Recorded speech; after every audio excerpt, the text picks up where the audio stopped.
TruthSeekah and or its affiliates are not responsible for any strange phenomena that may occur during or after listening to this podcast, which may include the following: heightened senses of awareness, psychic abilities, UFO sightings, alien contact, time loss, out-of-body experiences, ringing in the ears, ESP, lucid dreaming, increased synchronicities, astral projection, telepathy, stronger intuition, levitation, miraculous healings, and or remote viewing. Please be advised to listen at your own discretion.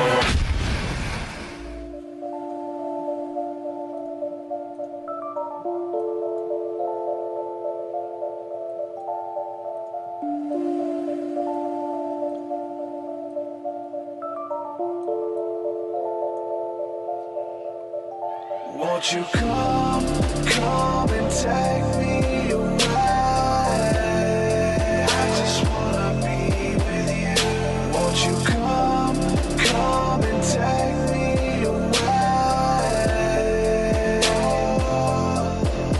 To a place to walk on troubled seas, faith to stand when I don't believe. I just wanna be with you. Won't you come and take me away? I just wanna be with you. Won't you come? You are now locked into the TruthSeekah podcast. Gargoyles, psychics, everything's ungodly. Dark's at it. Streaming live at TruthSeekah.com. She's not a Christian. Give it up, y'all. Your portal to the paranormal, esoteric, and all things spiritual. She's tampering in dark's at it stuff. And now, your host, TruthSeekah. What's up, ladies and gentlemen? I'm your host, TruthSeekah. We're back with another exciting episode of the TruthSeekah podcast. I'm delighted to be here with you guys and share some information, some knowledge, and always interviewing some really cool guests on here, man. People who I think we all have a piece of the puzzle. I think if we can take our pieces and put them together, they seem to form a picture, man. And I've had some beautiful souls on this show over the years, and today is going to be the same thing, man. More beauty, more love, more understanding. We're going to be talking about returning to nature, returning to that sacred space, man, and the importance of it, how to do it, tips and tricks, all that good stuff. Before we go any further, I definitely have to say a huge thank you to all of my patrons, everybody who is supporting me. I just went full time doing podcasting and music and all that good stuff. If you would like to support, you can head on over to patreon.com/TruthSeekah. And there you can give a donation of any amount, and it's a reoccurring thing throughout month to month. And you get all kinds of cool stuff. You get music that's unreleased yet. You get extra podcasts. There's a private group that's for patrons only, where we have a lot of discussion and request guests and all that cool stuff. So you guys are my family, man. You guys are enabling me to do what I love to do with a passion. And I'm going to continue to bring music and education and do what we do. I've been working on some new music this morning, and I'm excited to get to you guys over there. So if you want new music, people message me all the time. When is new music coming out? When's new music coming? There's already new music. It's on Patreon. Head on over to patreon.com/TruthSeekah to do that. So without further ado, I'm going to bring on the guest.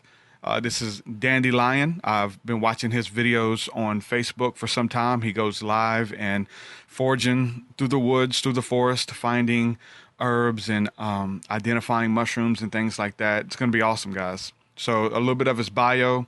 Dandelion is an Earth Herbalist, forager, musician, and teacher dedicated to working with nature to facilitate the reunion of the people with our planetary purpose.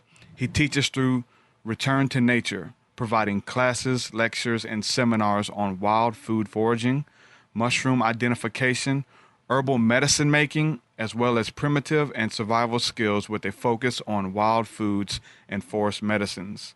Here's the part I like. He also incorporates the philosophies of yoga, alchemy, meditation, and mysticism into his classes, lectures, and seminars, and brings a deep-rooted indigenous medicine perspective of practicing intuition with plants. Sounds very interesting in a systematic and grounded way. You guys can check out his website, returntonature.us. Without further ado, Dandelion, what's up, my brother? Welcome to the show. How's it going, brother? Thanks for having me on. Oh, man, just excited to talk to you. Like I said, I've been lurking for a while. I've been watching your videos for a while, man. Enjoy your work. Me and my wife have been watching them, and excited to have you on. Finally talk to you, man. Thank you. That's what's up. So, like I told you before we went live, I've come out of the religion of Christianity and stuff. So I study the scriptures. I study the Bible. I like to find the spiritual stuff in the scriptures and how it relates to us for today. And there's a scripture I wanted to share, man. This is Jeremiah 6:16. And it says, "Stand by the roads and look and ask for the ancient paths where the good way is. Walk in it and find rest for your souls." That's a scripture, man. When I read that scripture, it's just almost like the Creator urging you to return to nature, return to the former ways of the religion of the indigenous people, the practices that they had, that they knew about the spirituality that we're begging for at this point. We're thirsty for it. People are so hungry, but they knew about working with nature, with plant medicines, with plant spirits and things like that. So I wanted to get into that stuff with you today, man, and just talk about returning to the ancient path. Beautiful. Yeah, that really reminds me of kind of a description of what my classes are like, which often people assume that we're going to go really far away on some big hike. Everybody's like, do I need hiking boots? Can my kids come? It's always like, oh, you'll be surprised if we get 60 feet. And so we mostly stand off the side of the parking lot and realize that everywhere the concrete stops, this beautiful abundance, the Garden of Eden is still present. And that's really what it reminds me of, that quote. That's so awesome, man. Talk a little bit about what you do, just to let everybody know, because you're doing something really cool and you're traveling around, you're doing these seminars, you're doing these classes, and you're taking groups of people out into the woods, or like you said, right off of the edge of the pavement, man. Talk a little bit about what you offer. So what my passion is, I've trained myself in yogic philosophy, specifically what I would call Vedanta, if anybody's familiar. And that is kind of a non-dual understanding that consciousness is one, pervading all things. So with that, what I try to do is apply those teachings to nature observation instead of make it an abstract Sanskrit kind of philosophy. So trying really my best to ground those teachings into something that's very practical and hard to refute. So like, I always think people are like, oh, well, I don't practice yoga, but everybody practices like walking on their front lawn. So the philosophy, the perennial wisdom, if you like, is always self-evident in all things, including in nature. And I feel like we're at a time where we are so disconnected from the earth as the source that it's almost gone. And my goal and intention is to just one at a time help people to ingest what Stephen Buhner calls the wild redeemer, kind of like the Holy Sacrament. So when consuming that wild plant, I see it as like, now nature has you. It's going through your digestive system, the DNA, the neurons are firing, everything is going into you, and now she has you. She's taken you. And so that's my goal at classes, is just to kind of provide people a little edge into, hey, it's safe. Like, this is your home. This is what your ancestors did. If they weren't doing this, you'd be dead.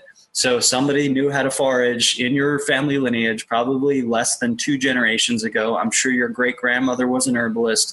And trying to just help people feel safe with that kind of exploration, because there's been an industrial or corporate coup against people going directly to the land. And now it's all about exoticism, which is funny because that's what I try to break in the idea of people come to my class and we're like, oh, let's get started. We take 2 steps and we look on the ground and we say, here's food, here's medicine. Instead of engaging this idea that, oh yeah, let's go to the highest mountain really far away to find these really rare things. It's like every time you stop mowing your lawn, nature just provides abundant food and medicine. So at classes, basically, I live in a van. I'm a van dweller.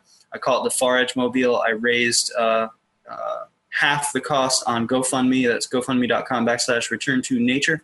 And I raised money selling herbal goods. And now I have a van, and I'm full-time in the van, touring around, looking for wild foods and medicines, teaching online and in person, and just living that life. You guys got to follow him on Facebook, man. He goes live all the time, just walking through the woods, just pointing out what everything is, man. It's really awesome, man.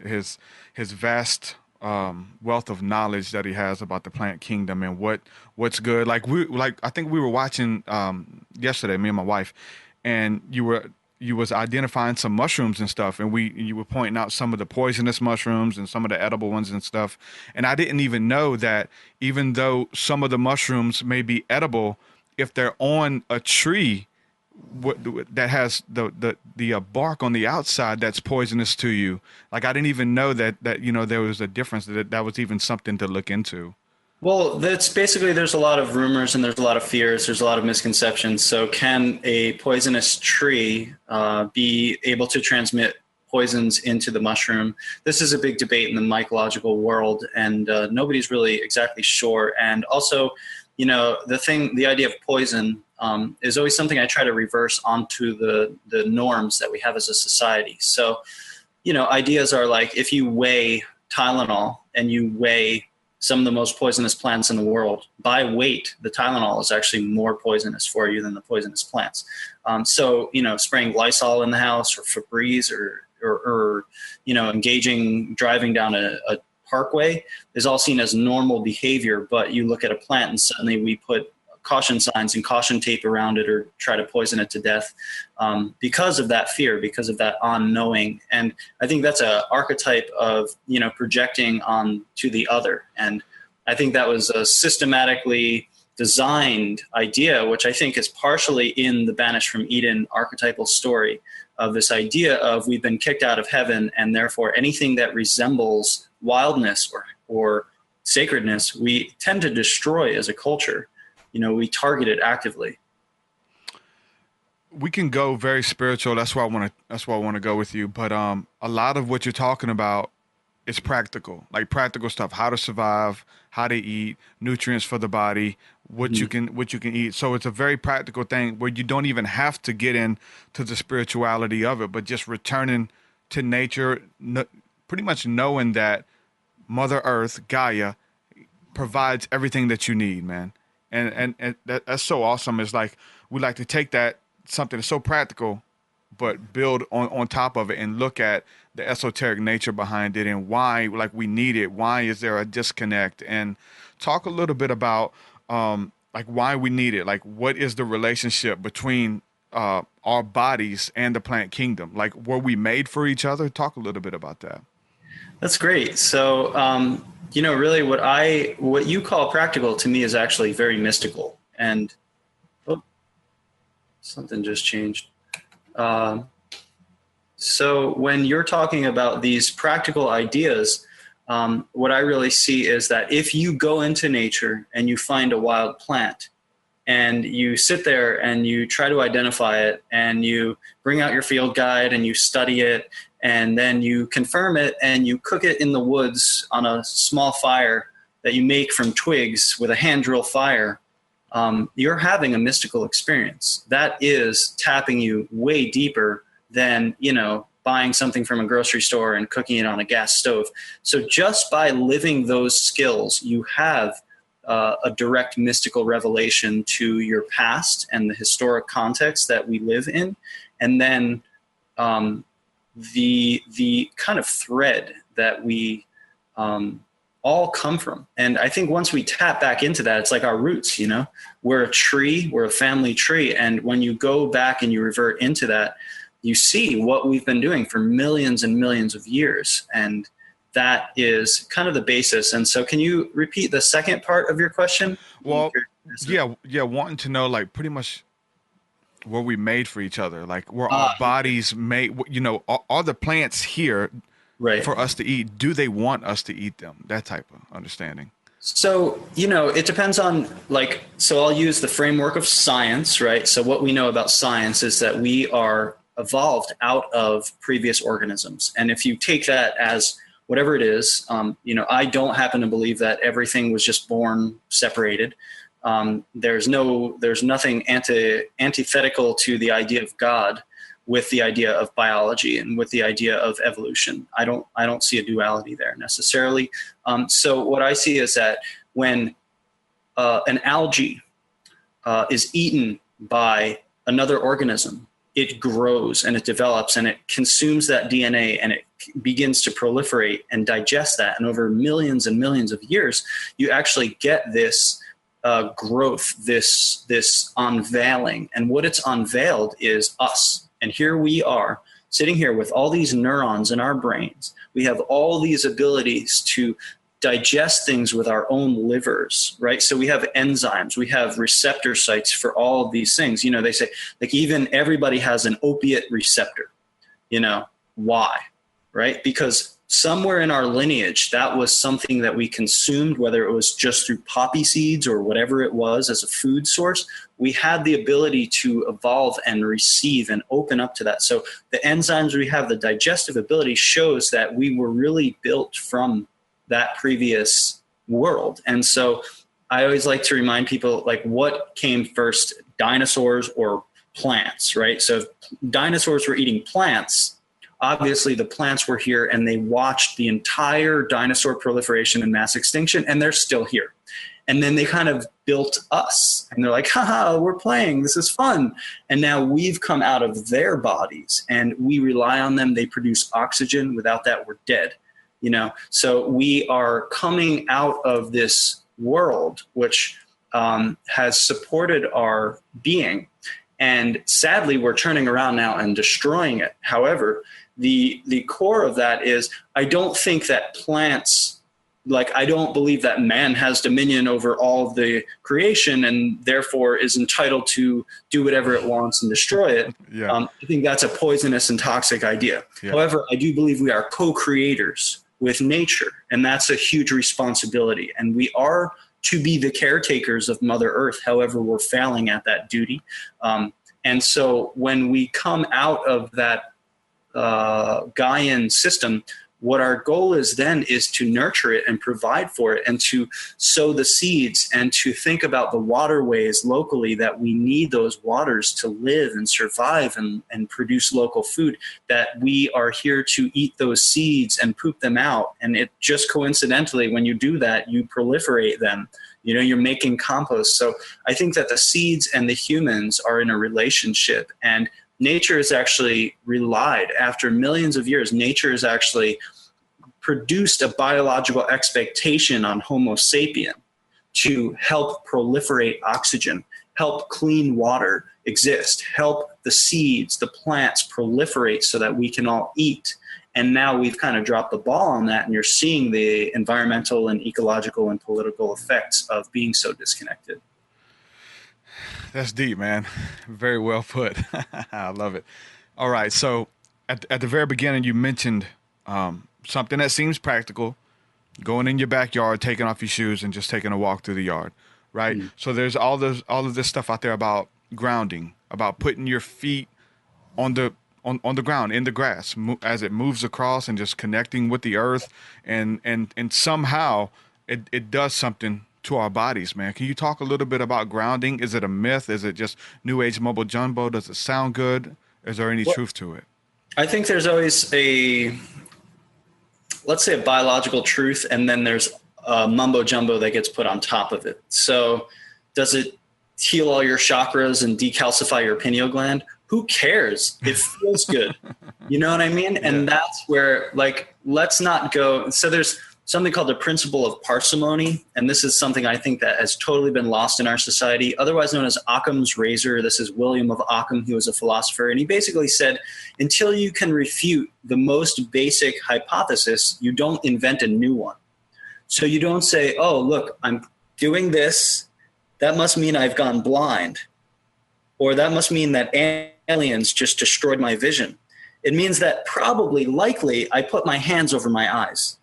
And so until you can refute that that is real, then you shouldn't invent new hypotheses. So no, aliens didn't just take my eyeballs out. I just put my hands over my eyes. Now, with that, going back to like what the connection of Earth does, there is definitely evidence that it changes your electromagnetic field, which I happen to think is your aura, right? Again, non-duality. That is your aura. You have I call it your spora.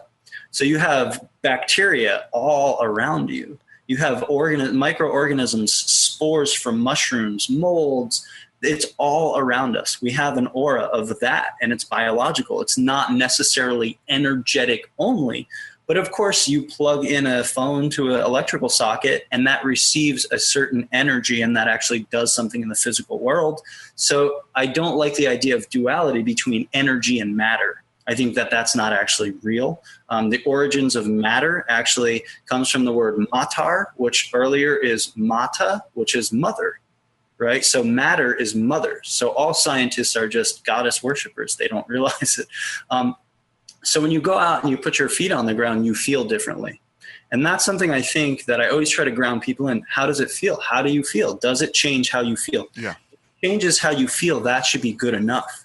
And so then all the evidence on top of that is helpful. And there's definitely all kinds of, like, forest bathing is definitely a studied phenomena in Japan, for example. And everyone knows that when you get closer to the earth, you feel better.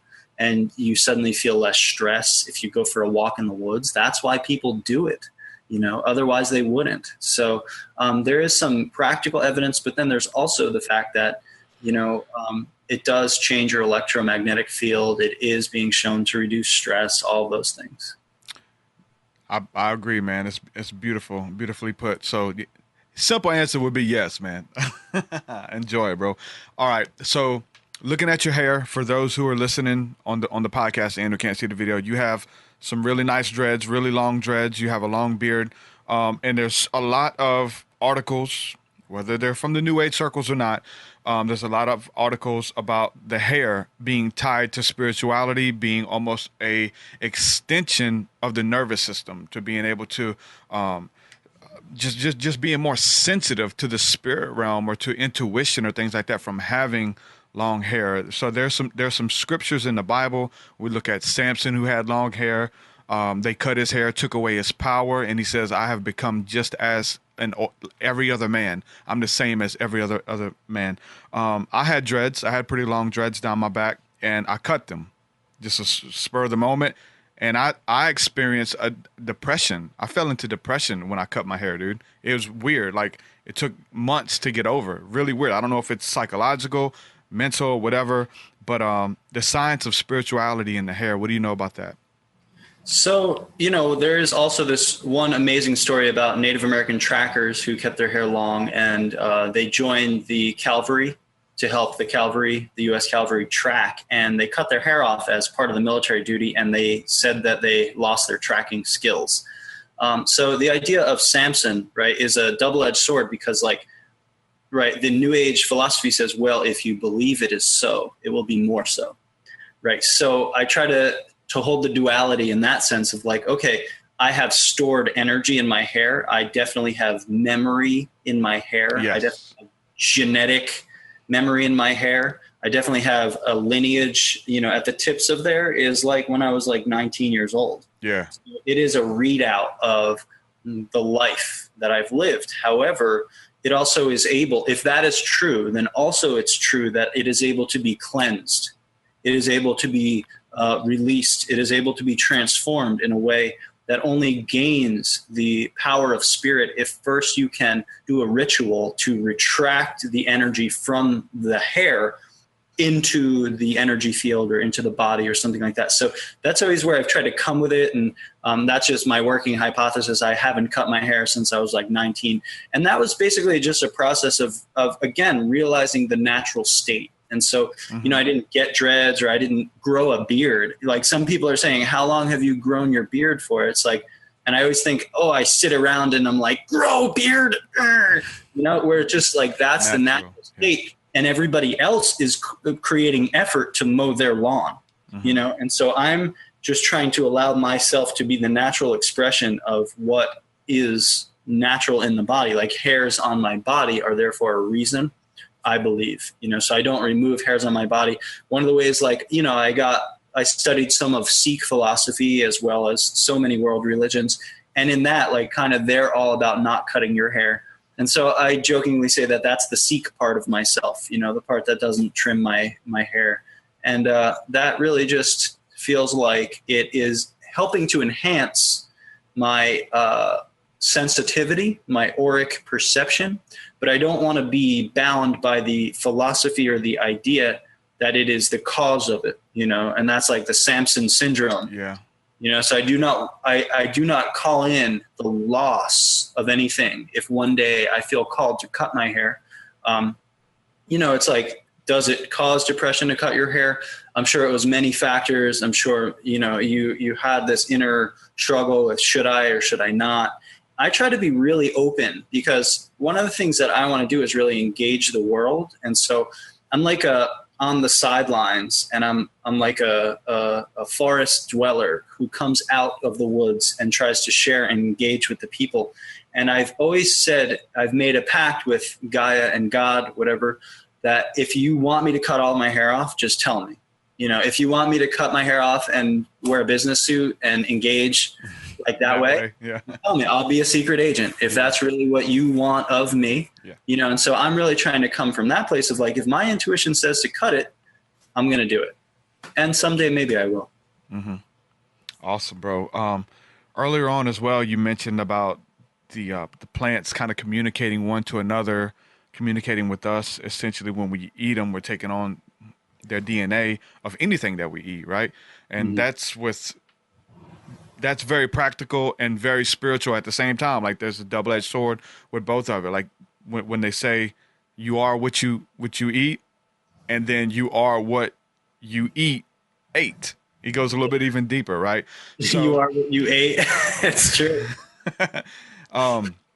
So as far as like nature speaking, man, and we listen to McKenna, people like that who talk about the psychedelics, and almost to get into a state of where you can hear nature speaking, whether it's sitting under a tree, whether it's consuming psilocybin mushrooms, and it's some type of walkie-talkie device, or it gives permission for higher intelligence to commune with you. But there's totally something there, 1,000,000%.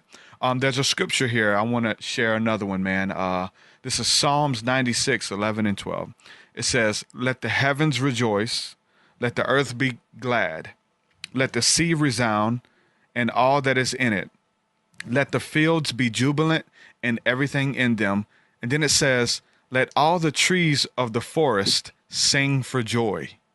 And there's a bunch of scriptures like this, not even in the Bible, in all types of other texts. And then when we may do psilocybin mushrooms, or we go on that retreat with ayahuasca, we're connected with the plant kingdom. It's this weird portal, man. It sucks you in, and you're communicated with. You're taught these principles that, like we were talking about before we went live, that there may be some things that are subtle, but it takes going on that journey for even the plants to tell you, hey, just trust, just be, don't fear, return to nature, right? That's what they're saying. Be in the moment. Like, that's the message I've always found. Be in the moment. Don't be anxious for anything. Quit projecting yourself outside of yourself, but be present in everything. So talk a little bit about communication, whether it's with the sacred medicines or without. Beautiful. So there's a lot to kind of unpack in there. And so what I always try to remind people is, the reason I actually started teaching plant walks is because I was at a sweat lodge, and I felt like it became a plant ego competition where people are like, oh, I have my sacred cedar from here, and I have my osha root from there, and I have my goji berries from here. And it was all about everything was super far away and somebody else's culture. Yeah.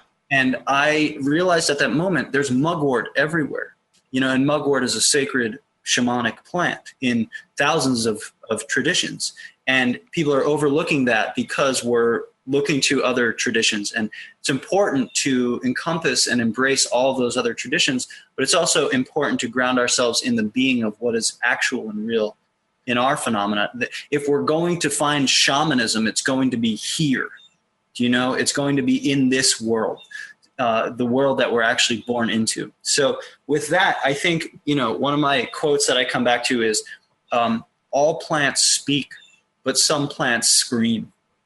And so the psychedelic medicines are the ones that kind of berate you and make sure that you understand that the plant world or the mushroom world is communicating to the people. Now, on the subtle level, what we have to remember, and really there's a great book called The Lost Language of Plants, and also that's by Stephen Buhner, and then Michael Pollan has a book. What is it called? It's Before the Omnivore's Dilemma. It's his first book. And what it talks about is, what about the perspective from the plants? What are the plants doing? And so in Stephen Buhner's book, it really grounded the idea that language is not words. Language is also chemistry. And so anytime a chemical affects you when you eat it, whether it's McDonald's or whether it's psilocybin mushrooms, that is communication. That is part of communication. And so plants speak to each other through the language of chemistry. And plants taught man chemistry, right? So that's where we got chemistry from. We learned it from the plants. They are the ones who made dirt and soil and vitamin D and calcium into novel chemistry, which we've never seen on the planet before. So everything is speaking. It's up to us to learn that everything is speaking and to subtly attune ourselves to listening. And that means slowing down, being receptive, and practicing meditation, and not being the being who always tells nature what it is. That's or good. What it should be. Instead becoming a receptive child and saying, I'm the baby, you tell me.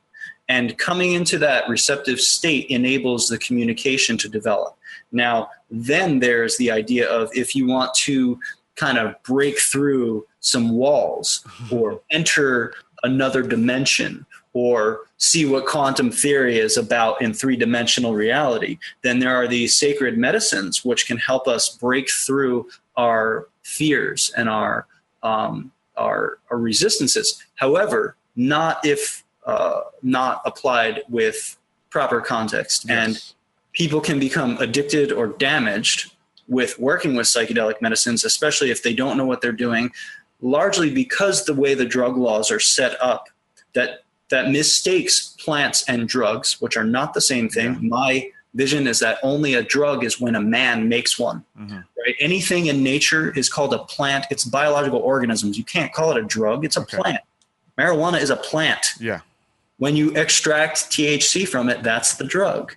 Opium is a plant. When you extract opiates or make heroin, that's when it's a drug. Yeah. So the natural world contains these chemicals of communication, and they're basically banned. We're banned from engaging in them. But oddly and coincidentally enough, what we have is that the society who does not consume them are the ones that determine their legality and the story about them. And they're saying like, oh, you people are always tuning yourselves out and seeing Grateful Dead bears dancing and stuff. I've never had those experiences. I've never had meaningless hallucinations. I've had direct communication with source. And that is very important. And that's been part of my practice from, 18 to 20, when I started listening to Terence McKenna, and he talked about the heroic dose. Yeah. And I started researching, shamanism in the Mazatec culture, and Maria Sabina and R. Gordon Wasson and Richard Evans Schultes, who were anthropologists who went to these tribes and they learned their plant medicine rituals. And so my intent was always to come from that place. And that's a very different intent than being at a party, being like, let's see what this does. Yeah. And I don't recommend doing that, although that's not right for me. I always have to come to that. Like, that's not my path. And I would always recommend being with a competent guide, or at least a community which can help hold space if you need it, or process or talk to about those kind of experiences. But they're very powerful, and they're very sacred. And we need to build a sacred institution, which is shamanism, on working with those, and that's what we've been missing. And that's why the drug laws and the repression is horrible, because it gets a kid who wants to explore the alteration of their consciousness to turn to meth instead of turn to ayahuasca or mushrooms. It's completely designed to lower the tiers down to garbage. It's just like, while alcohol is legal, what revelations, do people usually get from being stupid drunk and passing out in their vomit. But cannabis constantly gives revelation, you know. And if you tune yourself and you work with that in a way where you're receptive and in a meditative way, you can receive profound guidance. It's just a matter of when is that sputtering in circles, you know, when is that doing physical damage to ourselves? I don't think that every day, you know, is right for me. Yeah. And then it's a matter of respect and not using.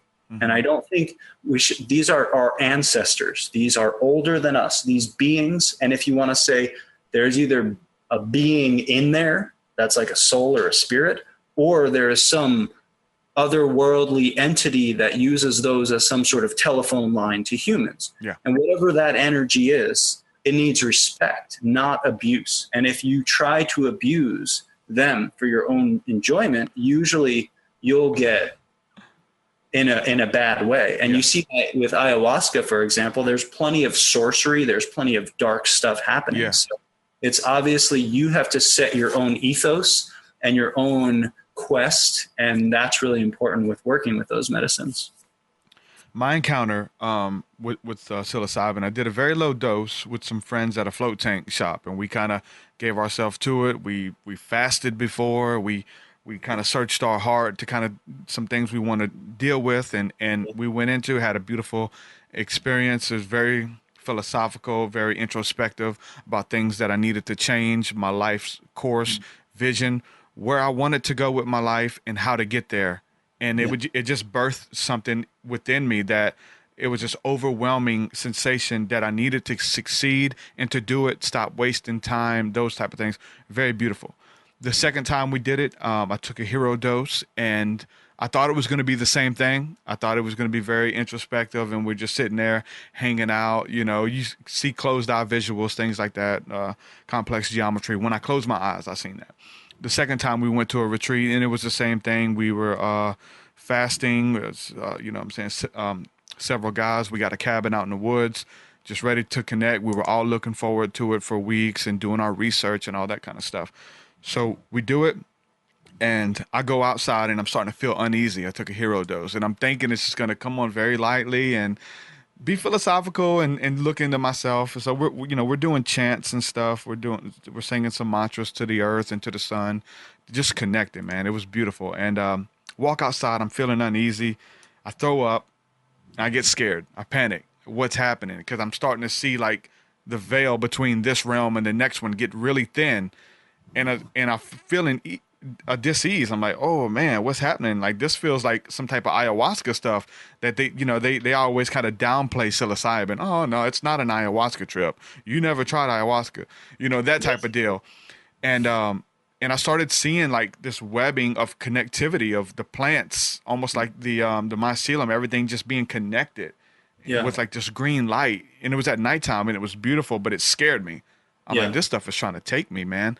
Trying to pull me out of my body. And I'm going through the fears like, okay, if I call the cops, can they make this stop? Like, did I eat poison? Did I eat poison? That's kind of one that everybody goes through. Did we consume the wrong thing? Am I going to die? And I start fighting that stuff, and I walk back in there with my friends. And one of the guys was well seasoned who kind of set everything up. And I look over at him. I'm like kind of panicking, man. But I sit down. I'm trying to calm myself down. I look over at him. He's like, man, quit fighting it. Yeah. I said, I don't know what's happening. I don't know what's happening. He said, hey, man, quit fighting it. Let it take you. And I'm like, okay, that's a good idea. Because it feels like it's trying to take me somewhere. It's trying to show me something. Okay, I'm going to quit fighting it, man. I'm going to quit fighting it. And when I did, like, it was like clockwork. It felt like it pulled me out of my body through these portals to this place that was communicated to me. This is where we go when we die. I'm taking you where I've taken your ancestors. We were on an Indian reservation too. I have Indian ancestry, Creek Indian, and it was sacred ground, man. So it was even more special. But it took me to that place, and I would snap back to my body, and we'd look around, and we'd all come to like, what the hell is happening? We didn't expect that, and it was all synced on timing. We'd look around, and it was like going up a roller coaster. Here it comes again. And we'd all go through, and we'd sit there for 2 minutes, just not knowing, like we're gazing into eternity. And we talk about the beings, man, I was confronted with an angelic presence that, you know, we did the golden teachers, which is the strain of the mushroom. And I refer to them as the golden teachers, as these beings. And they had a conversation with me. And, you know, I do music and I talk about traveling the multiverse and gazing into Orion's gate and communicating with aliens, all stuff that I'm into, which can be done, contacting earth spirits and things like that, all beautiful things. But I throw it out there nonchalantly. Like, hey, everybody can do it, you know, it's cool, you know, that type of deal. And they check me. Say, hey, is this, are you the guy they call TruthSeekah? Are you the guy who's throwing all of this deep esoteric stuff in your music? You just throwing it out there for people? That's you? You're talking about traveling to the Pleiades and gazing into eternity? That's you? I'm like, yeah, it's me. Okay. We just wanted to make sure we got the right person. We got some things we want to show you. We just want to make sure that's you and want you to know that what you're doing, it has consequences. It's special, but we're going to show you some things. We want to let you really gaze into eternity. And like my music became even more real. Back into the abyss, man, and taken to those places of the colors and the euphoria and the tears of beauty, of creation, of just being glad to be alive, man, and just camaraderie, everything that is beautiful, man. We experienced it together, and that was my second experience, and it changed my life, man. It changed my life. And I've got a song I want to send you when we get done. It's called The Golden Teachers, and it talks a little bit about that. And at the very end, it talks about, I have some samples from, I forgot the woman's name, but she's talking about that all plants matter is speaking. And some of them speak more often, some of them speak more frequently. And sometimes you have to do things to get into a state where you can listen.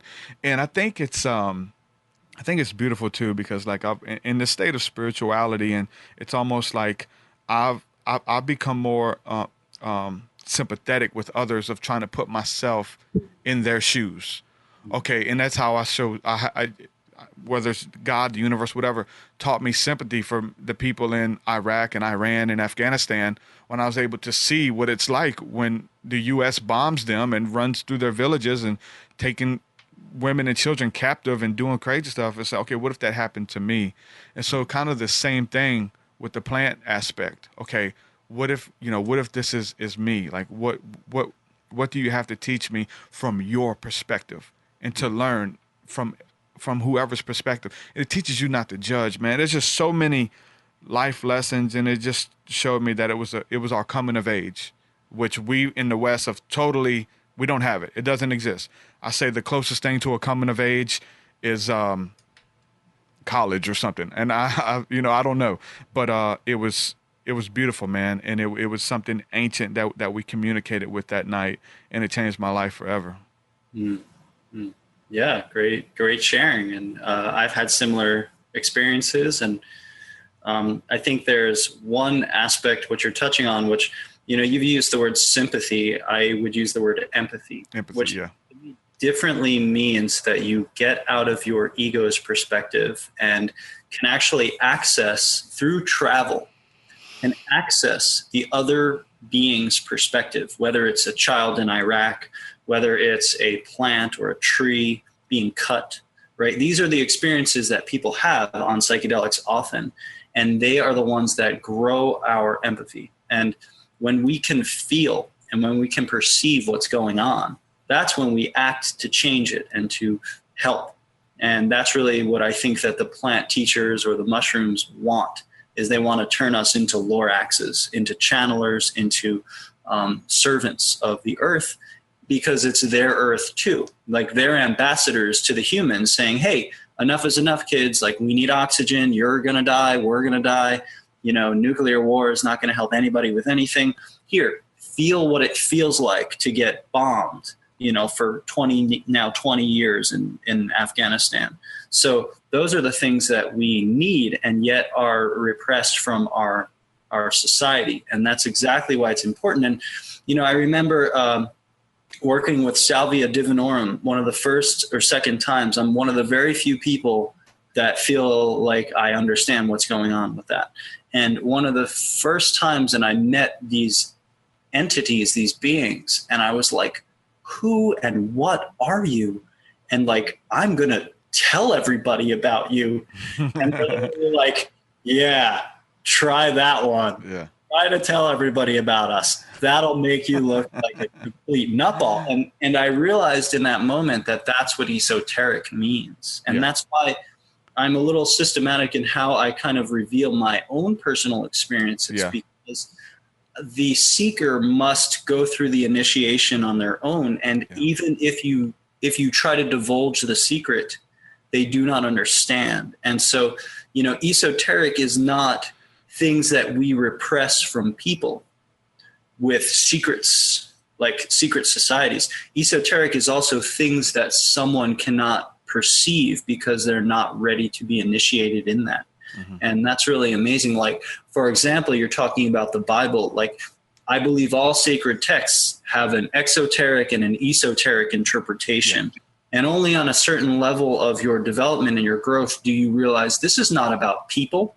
This is a Jungian archetypal story about all that exists. Yeah. And, you know, that's the kind of deeper level. Like, my individual archetypal story of me, Dandelion, is a metaphor for man. It's beautiful. You know? And everything has these multiple layers. And I think that's, again, what the psychedelic medicines show us is, you know, you are a microcosmic representation of the entire cosmic process. And within you is the entire cosmic process unfolding. And that's as above, so below, as within, so without. So those multiple levels of being are so important to get to know, but also we need to be careful in how we articulate them as a, whatever we want to call ourselves, as a waking group of people. We need to become masters of the word, because these realms are so subject to misinterpretation that obviously, like, you see it all the time. You know, people who have these psychedelic experiences, like you're saying, maybe I should call the cops.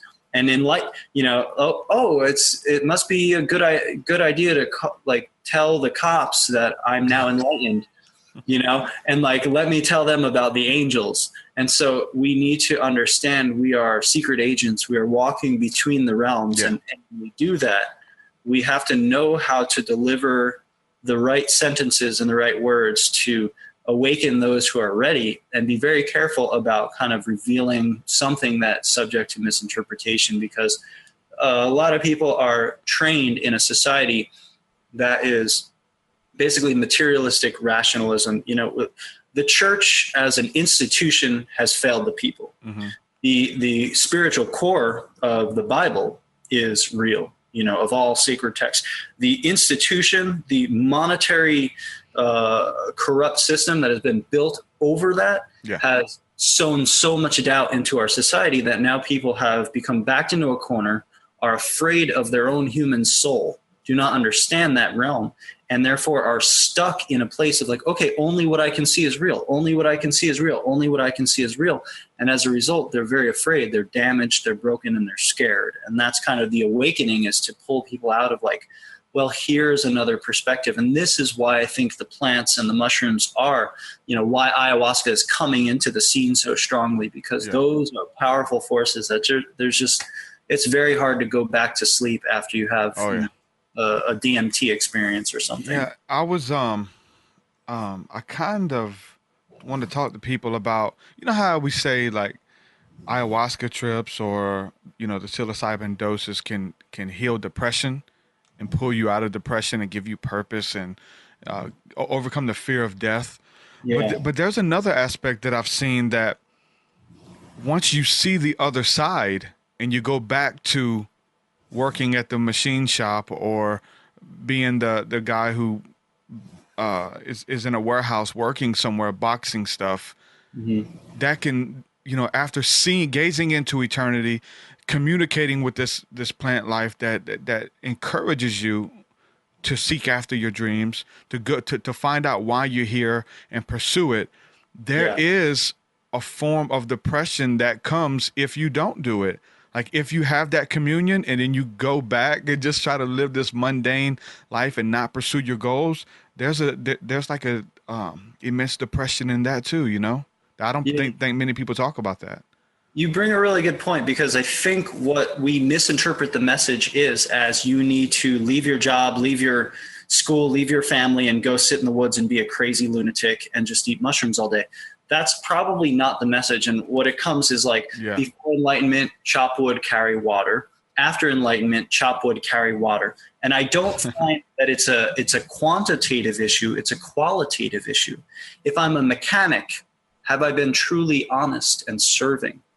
That's different. I can still be a mechanic, you know, but like if I'm a janitor, am I sweeping with prayer in my heart, or am I doing this for money? And that's quality inside of the soul that needs change. It's not necessarily that you try to change the world to be more comfortable around your particular psychedelic psychosis.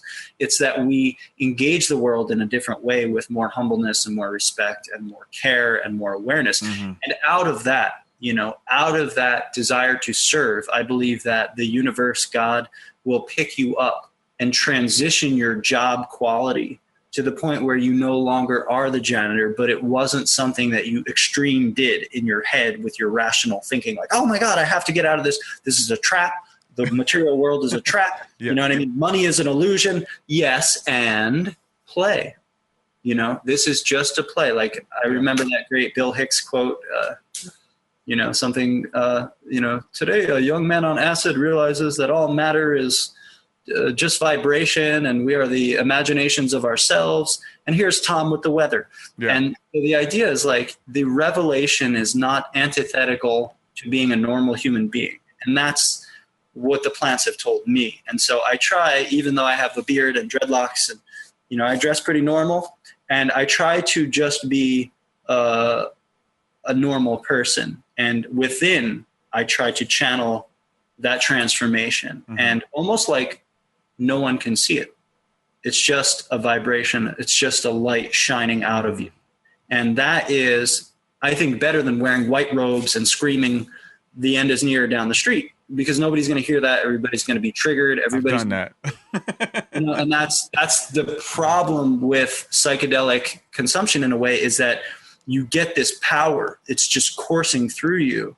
And then the question is what to do. And, you know, I've done that too. Like I've been in a position where I've been like preaching and having all the answers. And that's part of our spiritual growth. We all have to understand that. And then something kicks you in the stomach eventually, if not lower.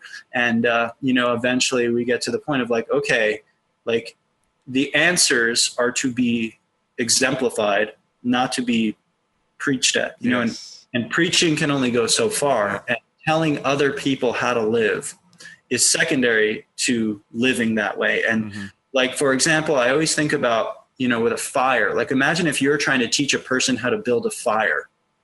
The best thing you would do is just build the fire in front of them and show them by example, right? Because if you try to like turn it into a physics lesson and a mathematics lesson and a, you know, how to place sticks, it sounds like obsessive compulsive disorder. They just need to watch and observe and learn. And so, of course, this is the old spiritual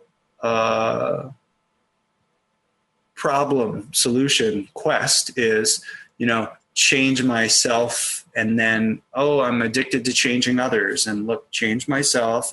Let me come from different angles, because we, you know, our safety, our ego's safety lies in other people becoming more how we want them to be. And although many people would be benefited by that, that's the sad and the angst and the tragic thing that we have to sit within our souls. Like, yes, there are people who would rather poison themselves slowly and die of it and run from the truth. Yes, there are people who don't want to see.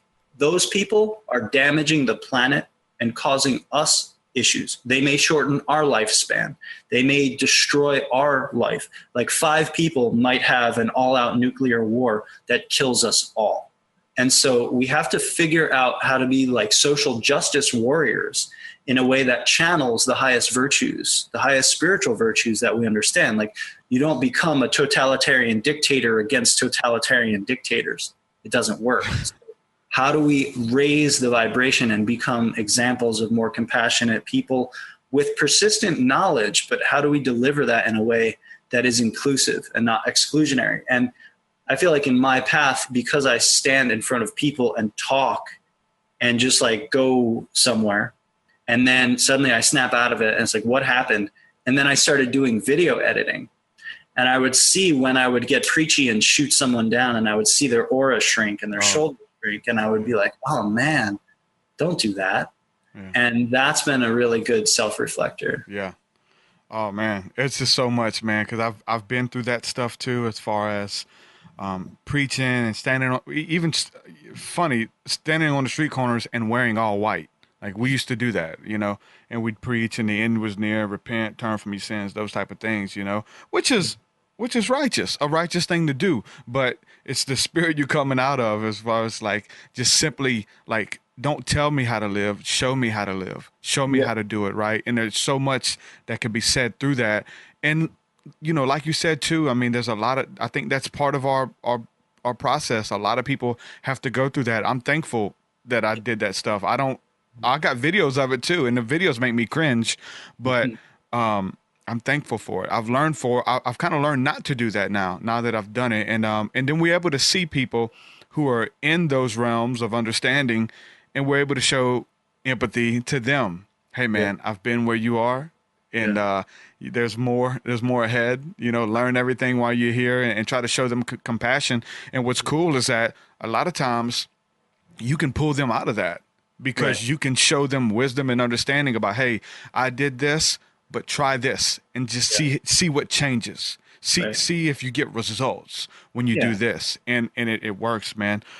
You know, I guess before we get too far away from the psychedelics, I wanted to ask you, whenever you went down those paths, did you feel like it was something that was calling you, maybe from research and study? Was it something that was calling you, or did you just stumble upon it and do your research? Because I really felt like, for me and a lot of people, it was kind of it was something that meant to be, and it was like, hey, we have something to show you, and eventually you're here now. Now we want to communicate with you. Do you feel like that was spiritually calling you?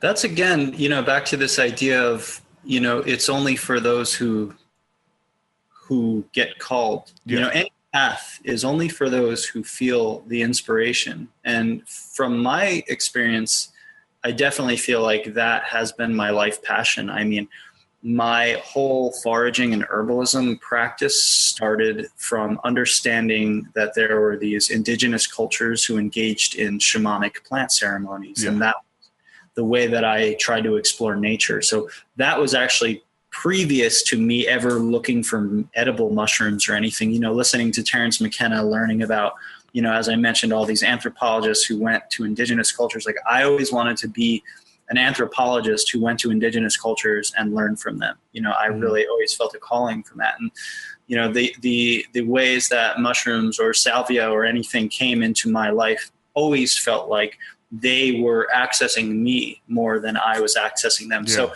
you know, I knew about ayahuasca for probably 20 years and never engaged in a ceremony, because I believe that the connection with the teacher is just as important than drinking the brew. And so literally how ayahuasca came into my life was when it was ripe and when it called to me. It was serendipitous. I didn't even have to pay for it. Colombia trip just manifested out of the blue. And I found myself in front of the teacher and the medicine. And literally I did not make an effort, an intellectual effort. And so for me too, like with mushrooms, it's like, I would never be at a party and somebody's like, hey, you want to try these mushrooms? Like, let's do it. Like, that's not my style, because I feel like I need to intention set and quest and create a ritual and make boundaries around it. And I try to do that vision quest for like a couple weeks before I would consume it. And it's like essentially saying, okay, is it really time? Like, are you sure you want me to come to you? Are you sure? And if there's any indicator of no, then I'm going to listen to that. I'm not going to override that with my mind because of addiction or attachment or anything like that. So, you know, I think there's always a calling, you know, that has to be there, or else maybe that's a lot of the people who have bad trips, or Yeah, that's what I was thinking. like maybe it's not calling to you, but you don't care and you don't listen to those signs. I mean, you know, a lot of life is you have an intuitive feeling. Our whole culture is trained out of listening to that intuitive feeling. And so we don't pick up on that intuitive feeling. We do the thing. And then later we're like, oh, I knew it. I felt it, but I didn't listen. And then the damage is done. So, man, that's wisdom, man. Because I like to tell people, even though I describe it as being something so beautiful, so life-changing, I don't want to encourage people to do it. right. I want to say, and this is what I just tell people, say, if it calls you, it calls you. And that's between you and the plant teacher, whichever one it is, right? So I don't want to be like, yeah, man, go do mushrooms, try to find a place, get by yourself, get with people. You know, I don't really do that, even though I do a little bit, but vocally, I'm like, look, if it calls you, it calls you. And I think I think if it wants you, it's got some things to show you, it will call you. You'll have this drive within you to do it that won't go away. Yeah. And until you do it, you'll be so consumed with it. And I mean, that's what happened for me. So that's all I can share is what I've learned, you know?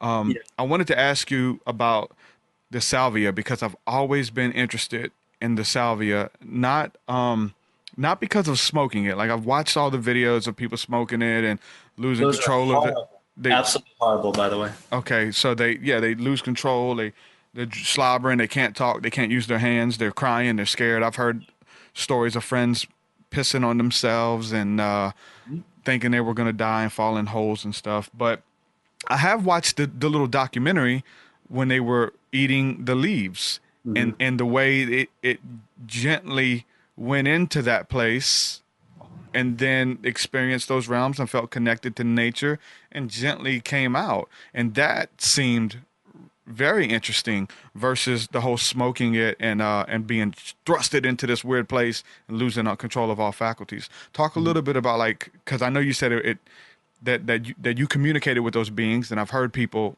say the same thing. And one of the ones that I heard, they met a woman, a goddess type figure, that said, I wasn't meant to be smoked. Just talk a little bit about that, because I'm definitely interested. Sure. So I think first off, when we're talking about this calling, you know, that means for me spending like 5 years researching, learning as much as I can. So it's not like, oh, I'm called to it, I bought it on the internet, let me down it.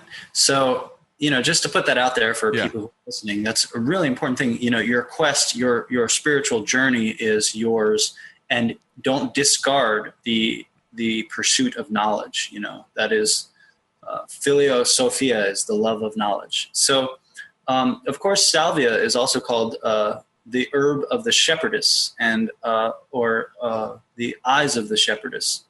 And so this is really important. There is a feminine energy, a feminine entity behind that. Now, with all things, like within the alchemical tradition, right, there was actually the idea that you build your soul, that you build an astral body, that you're not given one, and you build it through almost energetically sensing your boundaries. Like, as you do your practice, you start to feel the walls or the boundaries of your aura. And as you do that, you start to iron out the poison and the resentments and the past hurts and the damages. And as you do that, the boundaries of your auric body get stronger, so that when you do travel, you know how to navigate.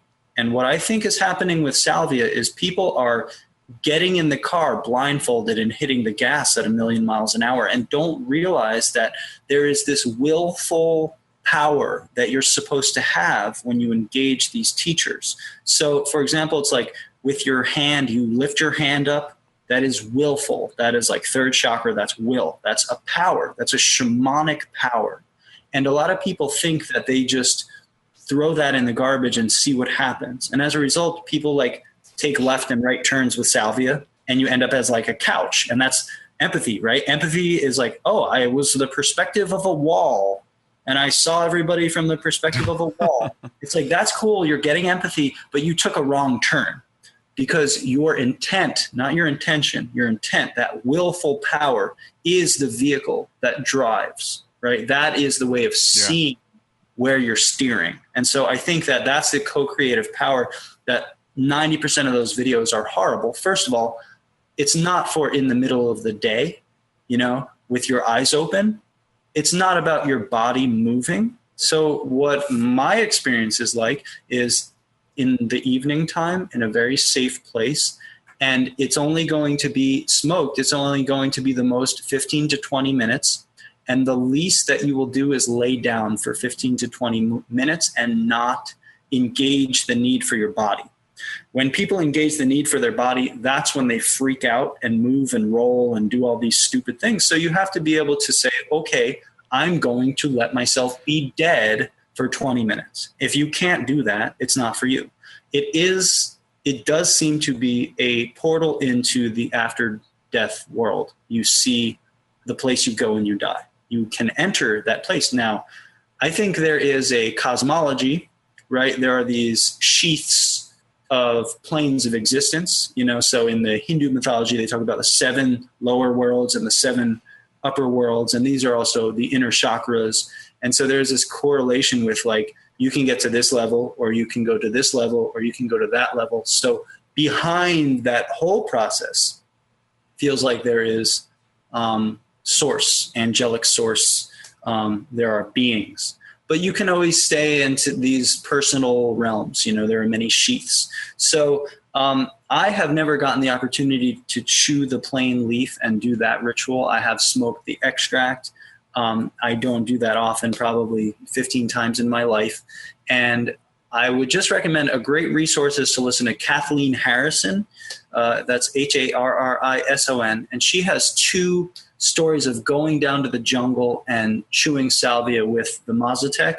And they taught her how to do that ritual. Like they said, never laugh. It offends the spirit of salvia. Never laugh, right? And continue to pray out loud was another thing they told her to do. So these are parts that we can take from the indigenous wisdom culture and apply them instead of starting from scratch and just being like, let's see what happens. I'm driving. Let me hit a bowl of salvia. Like, that's where Timothy Leary and Richard Alpert, otherwise known as Ram Dass, had this psychedelic philosophy in the 60s about set and setting. So your mindset and also the physical setting is just as important as these.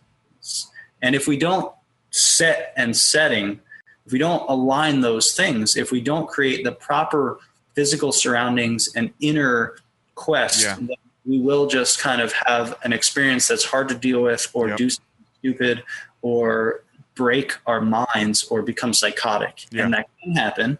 And that's why it's recommended to be with someone who's competent or to try to talk about these things. And that's why I like to engage these conversations, because it's sad that nobody's able to talk about it. So everybody's got to figure it out from scratch. And that's a drug oppressive policy. And that's why nobody knows how to shamanically practice. And so, you know, I don't think that we necessarily become shamans, but I feel like we all have to do our best to engage in a shamanic perspective and mindset, which requires a lot of study and training and working with elders and, you know, not just going head on. I had some friends who was with us when we had the hero dose thing going on, and they had a beautiful experience, you know, and it wasn't as profound as mine. It changed my life, man. But they had a beautiful experience. And then so the following weeks, they're like, hey, I got some friends who have some. I'm going to go over to their house and we're going to do the same thing. We're going to tap in, bro. You know, I'm like, okay, I'm not doing it yet. I have to, like, all the information that came through, I have to deal with this first. I have to get my life in order. There's no reason for me to go back in to get more information or insight about what to do unless I'm thankful for what they've shown me. Let me show them that I'm thankful for what they showed me. Amen. So they try to go in with some friends at a party, and he's wanting to recreate what we did. And he didn't know the people he were around. We were fasting and prepping and everything. So they had mushrooms. They go there, and he's excited to show them what he's found, you know. And they go in, and they take the doses and whatever, and they open their front door, and they put on crazy heavy metal music videos wide open, where it's just going through the whole neighborhood. So therefore, you're thinking that the cops are really going to come. and nobody is in a state where they can talk to the cops, my buddy starts having a panic attack. And he's like, goes, locks himself in the bathroom and starts praying and asking for them to turn the stuff off. And they got music and strobes on, and they're just like having a party. And they're probably drinking and smoking and everything with it and just not giving themselves over to it. And it freaked him out, you know? And that's part of it, you know what I'm saying? Just to like permanent damage, you know. It's a real responsibility. Set and setting is key, man. And I think that's why you know, in the other cultures, they have a shaman. They have a person who's going to lead you. They're going to play some soothing music. They know that you know, there may be a time where it gets overwhelming and you're going to need to be coached down. Like even now, just because we don't have an ancient Indian man with us at our gatherings, we need somebody who is a little bit more seasoned to kind of know what's going on. Or you have a panic attack, you'll freak out and have a bad trip and be fighting demons for 8 hours. I've had friends who've done that and mixed all these drugs together, and they fought demons for 8 hours, and that scared me, made me not want to do it. But I didn't know that they had mixed all this ketamine and all kind of stuff together, and it scared. I was like, you know, I'm not touching that, dude. No way. And sadly, every time someone does something like that, it gives the government and the media the example to continue to force us into a childlike state with our responsibility. That is the poster child for why drugs are bad, okay? And so we have a responsibility also to show the society that that's not what it's about. Exactly. People are recommending, first of all, I don't recommend taking anything synthetic. I think whenever man makes something, it's for greed and money, and there is no spirit behind there. It's a demented entity that was made in a laboratory. Yeah. So that's first. And then the idea of mixing substances, I would never recommend that either. Yep. One at a time. And you said something so important, which is take your time to integrate, because it's not about having experiences. It's about what you do with the experiences that you have. And that's so important. Like if you are integrating the revelation that you're given, it is more spiritual, quote unquote, than how many times you've consumed the substance. Yep. Because if you just keep eating stuff, you're actually more damaged and you're not getting anything.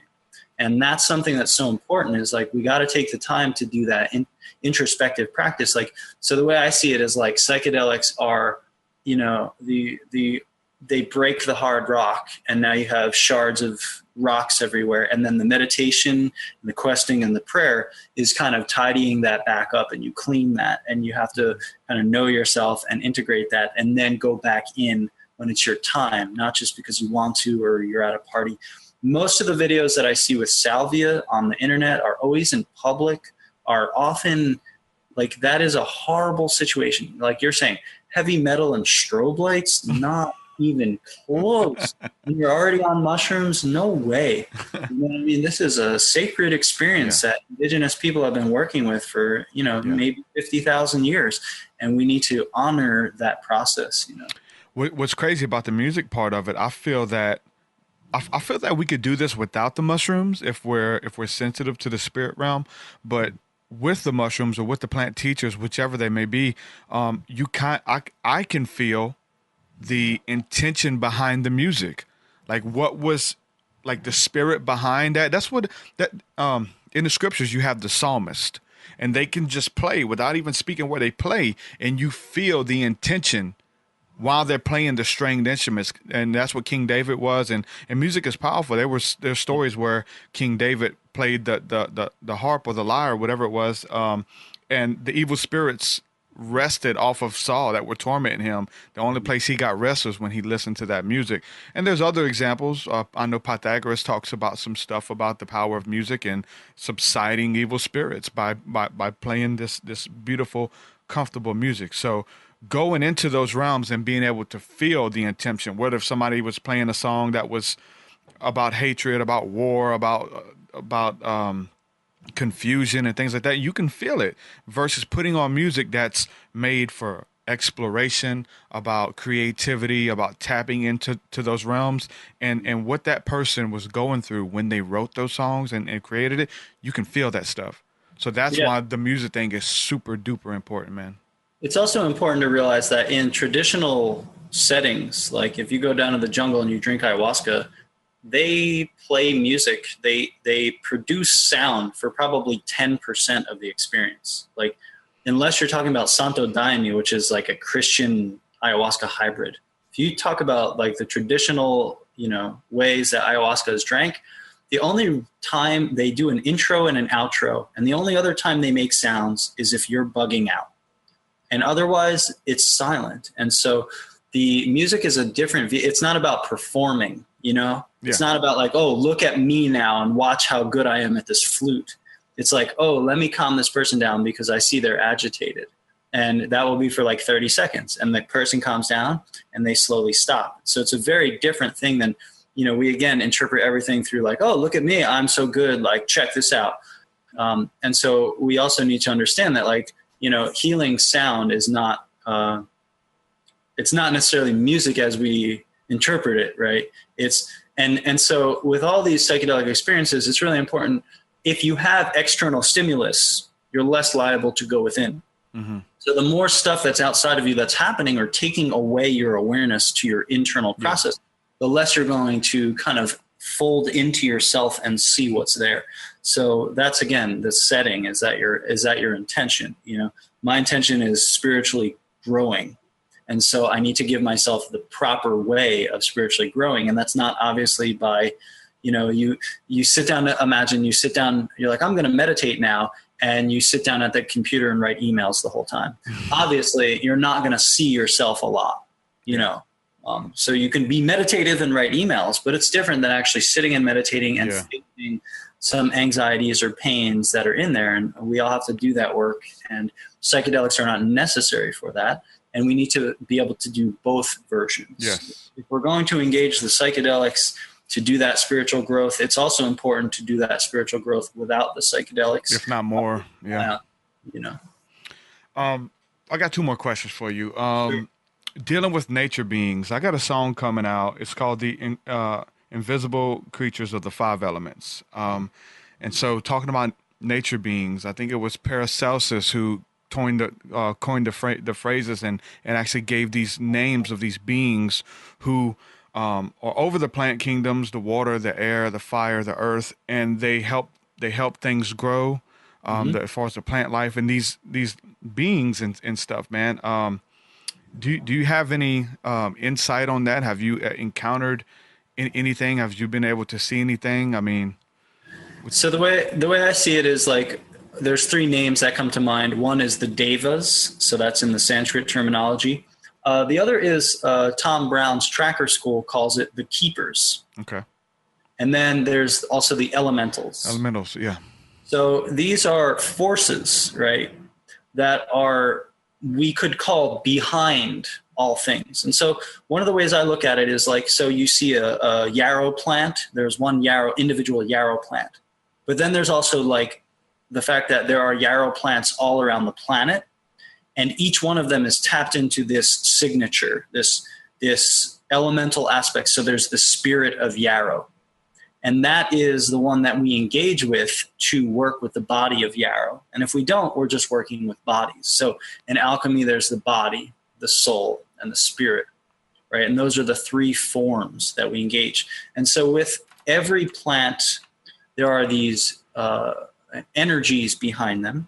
And I think it's kind of misleading if we call them like beings, only because then people think there's people. Yeah. Right. So yes, you can see them in archetypal form. If you get into a meditative state, the yarrow spirit will come and show itself to you in a particular form. But of course, the form is less important than the transmission. And so, one of the things we didn't mention, and what I think bugs people out a lot with psychedelics, is that you gain super telepathy. Sometimes you can't turn it off. Sometimes you can turn it off for weeks. That is schizophrenia. Mm-hmm. You break open your telepathic capacity and you cannot handle the input coming in. That's what makes people schizophrenic. They could read everybody. They could read everything. They're reading everything. Too much information is coming. Oh, yeah. So we've narrowed down our telepathic communication in a way that enables us to exist in this world in a way that's safe. So with those energies, it's like telepathy comes and insights come. And I very much feel like by sitting with certain plants, I will receive a Latin name. It will tell me who it is.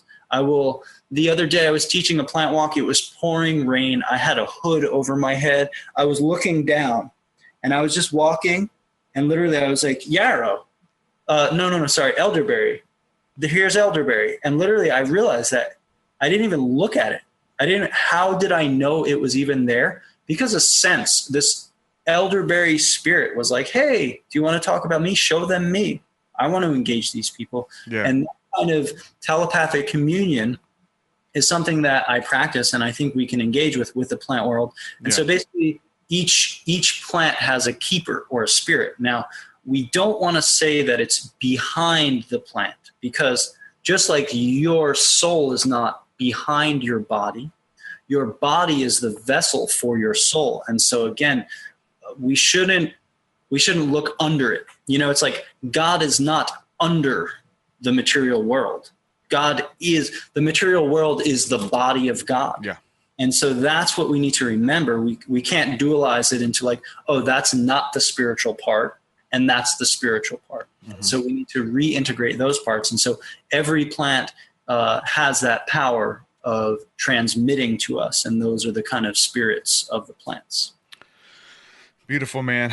My wife would kill me if I didn't, if I got you off the line and didn't ask you. She had a question. She wants to know, do you know any natural remedies to rid poison ivy? She is highly allergic. If it touches her body, it spreads. Do you know any natural remedies? Yeah, I'm so glad you asked. So basically, the cure for poison ivy is right relation with poison ivy. And that means respect. And so poison ivy is a teacher of teaching humans that not everything is here for your exploitation, children. And when we honor a person, like a grandmother, we don't get in our grandmother's face and say, get the fuck out of my way, lady, right? That would be super disrespectful. So what we try instead to do is say, I honor your need. I honor your boundary. I honor your space. I honor your presence. I know how to recognize you as my grandmother. And so we need to do the same thing with poison ivy. We need to realize that poison ivy is a protector of the forest. It grows on the edges of forests where people come to dump garbage. Those people that come and dump garbage, those are the people that leave with poison ivy. So first we understand that's the spirit of poison ivy. It's saying, hey, know that not everything here is just for you to put in your mouth. That's selfish, right? Learn how to have boundaries in nature. Not everything is here for you to exploit, and I'm the warrior that's protecting that. So poison ivy is a good messenger of like, wow, gosh, I wasn't being aware. I wasn't paying attention. I wasn't walking in respect. So the first thing is learning poison ivy, giving it its due respect, and leaving it alone. Sometimes you need to pull it out of your garden or something. If you need to, wear gloves. Leave those gloves outside. Make sure it doesn't touch your body. That's different than walking in the woods and moving away from touching poison ivy. Now, when you get poison ivy, the thing is that poison ivy is not something that plant does to you. It's something your body does in reaction to the chemistry of poison ivy. It's a very different thing. So you have an inflammatory response and you have a liver enzyme response. That's what causes inflammation of the rashes on your body. So first of all, you'd mediate those by taking liver and lymphatic and anti-inflammatory herbs, of which there are many. You Google any of that, you'll see 25 of them. So that's going to help you flush out the chemistry of what poison ivy has that you get allergic to. The second thing is understanding that you have autoimmune reaction to things. And so people have allergies, not because of the substance, but because of their immune system reacting. So that's what we would treat. We would say, okay, you don't need to react as intensely. So looking at, obviously, diet, white flour, white sugar does not help your immune system be balanced. All the toxins that we've ever eaten and consumed and sprayed and breathed in, all these toxins, we need to cleanse those out of our bodies. And then we start getting to the core of balancing the immune function and then not having an overreaction. So like I work with immunomodulators. That's another class of herbs, right? Or mushrooms, for example. And those will help over time make you less reactive. And that's important as an herbalist to address the actual issue. So you address the issue over time, you reduce your immune overreaction, and then also symptomatically you treat like turmeric, oak bark tea, right? Anything with quercetin or anything anti-inflammatory will help. liver herbs such as dandelion, milk thistle, lymphatic herbs like cleavers. So that would be kind of a formula I'd be making. Plus, the other thing is, look at topically, you have a rash. That means your liver is trying to tell your body that it needs help pulling something out of your skin. So if you take oatmeal, right, make some cooked oatmeal, you put it on that area, starts to draw it, or like bentonite clay will start to draw it out. That's what your body is asking for help with, right? Saltwater bath, another thing. So you draw it through the skin and you treat internally. That's awesome, man. So it's not essentially your body reacting, it's more of overreacting, right? It's whenever you have something.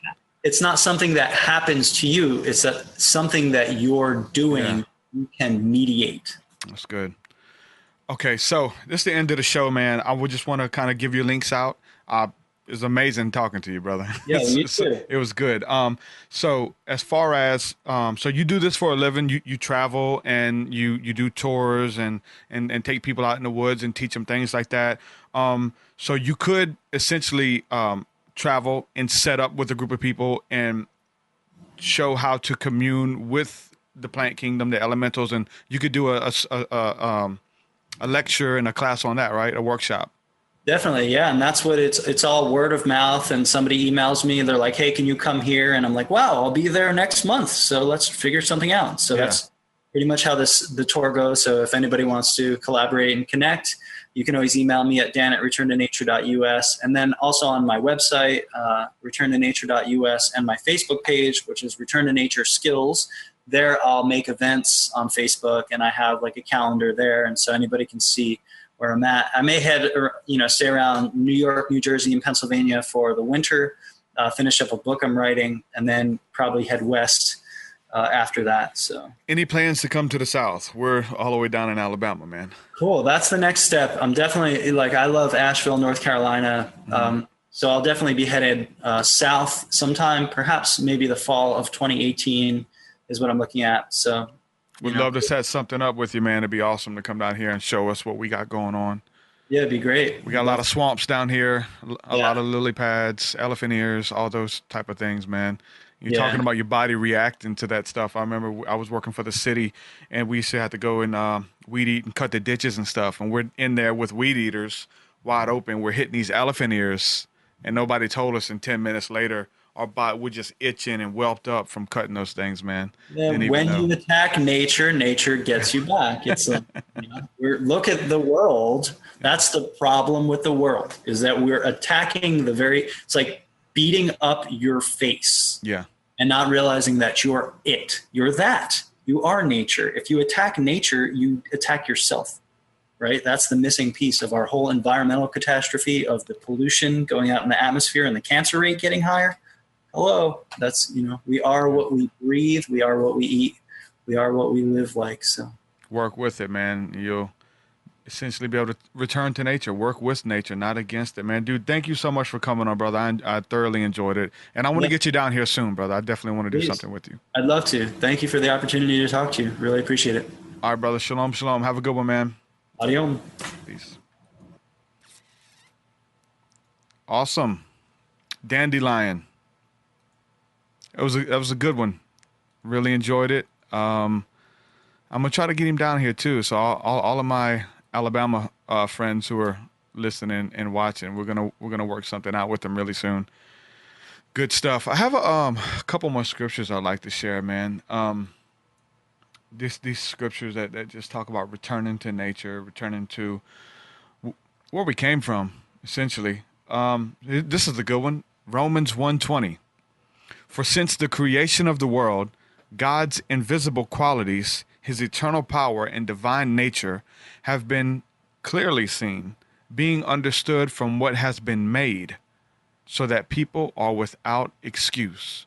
So that's a beautiful scripture because it's talking about that you will be without excuse, that there's this these invisible qualities of a creator, because creation screams his name. It's like just simply looking at the sunsets.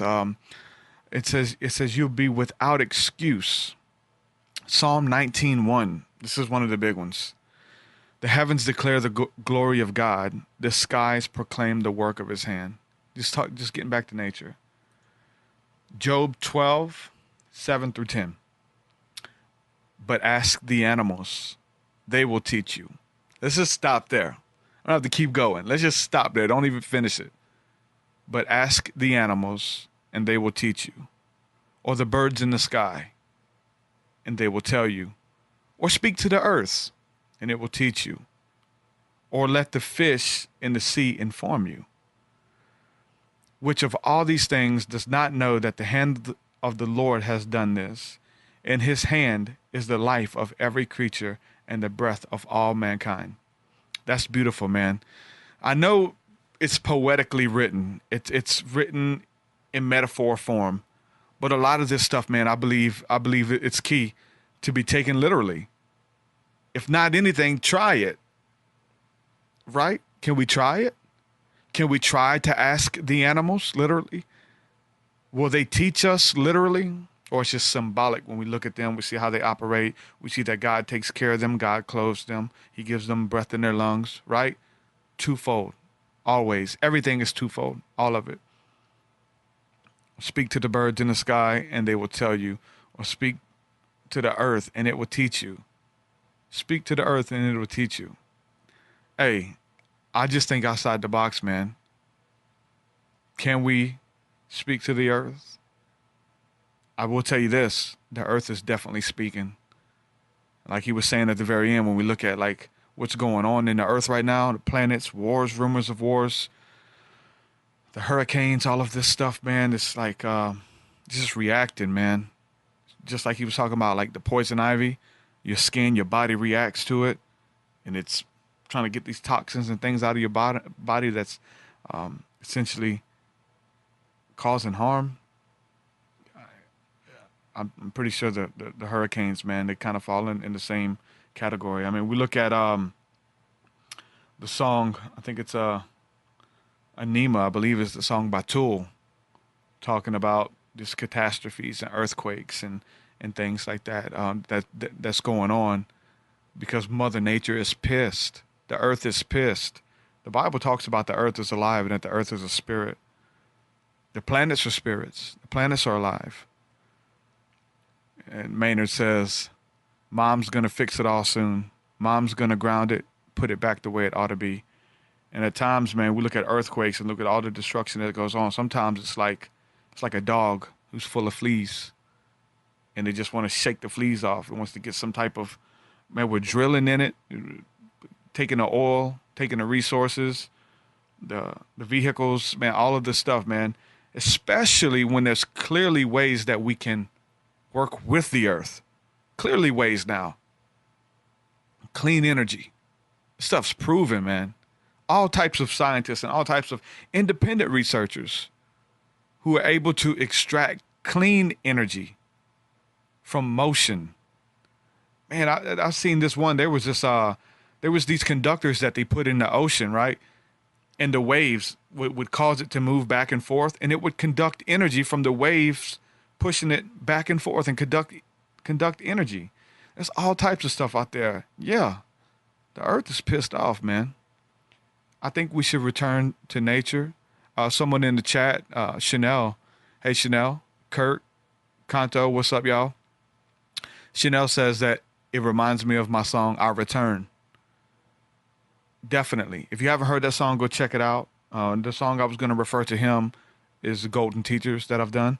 But yeah, I'm returning to the belly of the earth. I'm returning to the place of my birth, back from the future to heal my hurt. I took a dose and I found my hope. The medicine is better when it helps me cope. Who am I? I am you. Back to the essence, remain true. Bask in the presence, chosen few. And I decipher the truth with my mind renewed. Never find what I'm seeking in school or church. Religion is deceiving, but I started there first. Doctrines of demons and the pain got worse. Find the ancient path to reverse the curse and I return. Beautiful song, man. I did that one with Hope Medford from the group Medicine for the People. Nako Bear. Hope, she plays the drums and djembe and she sings. Beautiful soul, man. I'd love to connect with her on here. I'm trying to make that happen. But yeah, make sure you check that song out. It's called Our Return. So I just want to thank everybody for hanging out with me. You guys are awesome. I love doing this. And like I said, again, I'm going to thank the patrons again who are allowing me to do this month to month. You guys are spending your hard-earned money on helping me pay bills and help me catch up and help me put out new music, man. I couldn't do it without you guys. From the bottom of my heart, I say thank you. My family says thank you. If you want to help, you can go to patreon.com/TruthSeekah. And it's just not giving money just for the sake of giving, but you get free stuff. You get perks. You get rewards. You get new music, unreleased music. And I'm telling you, I'm sitting on some stuff right now that if you haven't heard it, you're missing out. 100%, 1,000%. If you have not heard my new music and you're a fan of my music, you're missing out. If you're a fan of spirituality and music in general, you're missing out. It's going to be available. It's going to be available to the general public. I don't know when, like when the album's done. But when I finish a song, when a song is done, I'll upload it to Patreon. And it's only for the patrons who are supporting, because you guys over there are totally helping me do this. The way the music industry is, we don't make a lot of money on music anymore. Man, I look at my iTunes statements, bro. It's like, man, it may be less than $100 a month sometimes. People don't buy music. They download it. You can't download a t-shirt. I have links in the description if you guys would like to buy some merch as well. All of that stuff helps support, and it goes a long way. It really does. So thank you guys for supporting independent music, independent artists, independent researchers. From the bottom of my heart, thank you. With that being said, I'm going to say shalom, and we'll get with you guys soon. We're going to do it again. Peace, peace. Your way so much higher than mine, so much higher than mine, so much deeper than mine, so much deeper than mine. Well, that does it for this episode, folks. To hear more episodes of the TruthSeekah podcast, head over to TruthSeekah.com. And if you're wanting to support the show and get rewards, go to our Patreon page at patreon.com/TruthSeekah.